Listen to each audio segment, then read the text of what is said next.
Hello interwebs and thanks for tuning into TradeChat. My name's Panzer and today I'm going to be talking about all of the World of Warcraft and Blizzard type news stuff that happened since the last time I talked about Blizzard and World of Warcraft news type stuff. I hope that you enjoy this video, and if you do, remember to rate it thumbs up.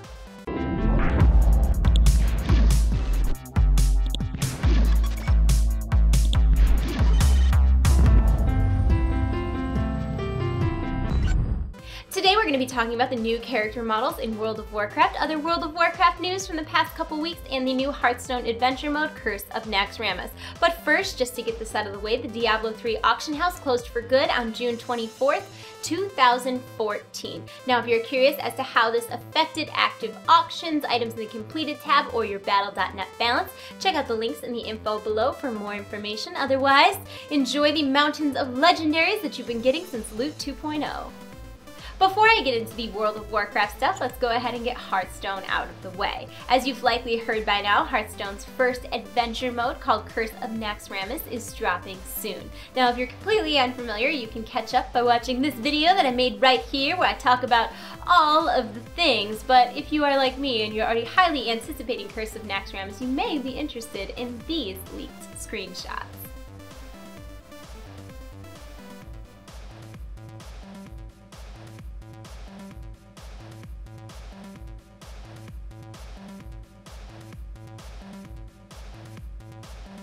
In the description below, I linked the full gallery of leaked screenshots along with a gallery of the officially revealed cards. Now, while we're still on the topic of Hearthstone, I just want to remind you that players who are ranked 20 or better prior to July 1st will be receiving a special card back, aka the best card back of all time. And finally, on to the WoW news. We all know how much it sucks to be on a server that is heavily dominated by one faction or the other, and Blizzard is acknowledging this suck and taking steps to lessen it by offering free Horde to Alliance faction changes on select servers for a limited time. If yours is one of the realms that is offering free faction changes, to take advantage, all you have to do is click the button next to your character's name on the login screen. For more information, check out the links in the description below.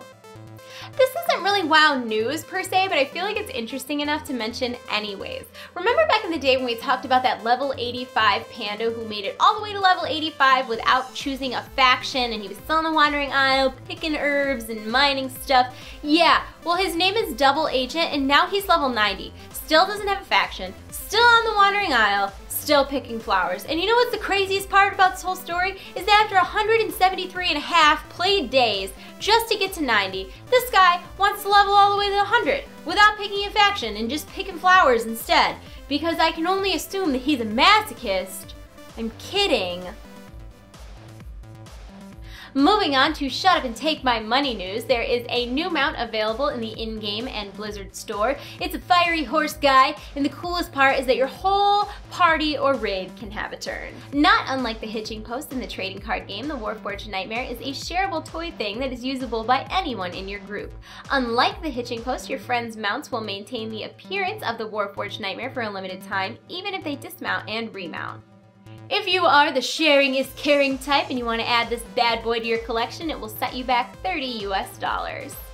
WoW's 10th anniversary is right around the corner, and we're totally getting a pet. Not just any pet either. We're getting a little hogger guy. And being that I enjoy a good reference and I'm obviously a pet addict, I'm super excited about this. But I do get the feeling that Alliance players will be even more excited than I am, because hogger is a big part of their leveling experience. Although Horde, we got Gammon instead. And the Azeroth Chopper, and Samwise Didier. What I'm trying to say is that Horde is still vastly superior to Alliance. And last but certainly not least, we have been all but bombarded with new character models lately. First, the Warlords of Draenor website was updated with the female orc, the female gnome, and the male tauren models.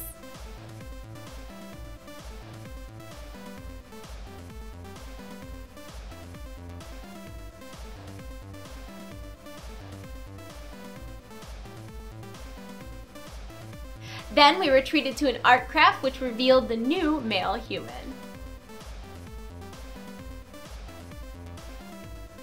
And in the latest Warlords of Draenor Alpha patch, we got the male Draenei, the male Undead, the female Human, and the female Night Elf.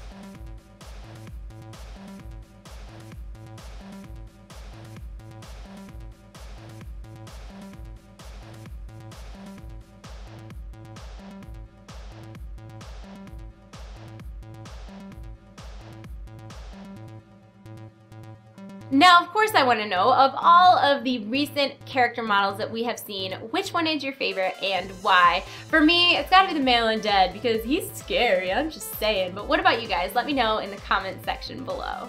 And that's it for today's video, guys. I hope that you enjoyed it. If you did, make sure that you answer the question in the comment section below, thumb up the video, and subscribe to my channel if you have not already. As always, everything I talked about today is linked in the info below. I have a lot of stuff to do, so I'm gonna go, but I hope you are having a wonderful day. I love you all. You're in my hearts. I'll see you soon. Goodbye. Goodbye. Goodbye. Goodbye. Ah! So I hope that you enjoyed this video, and if you do, remember to hit thumbs up. Oh my god. Really?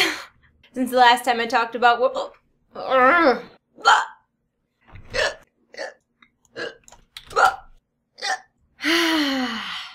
have the hiccups.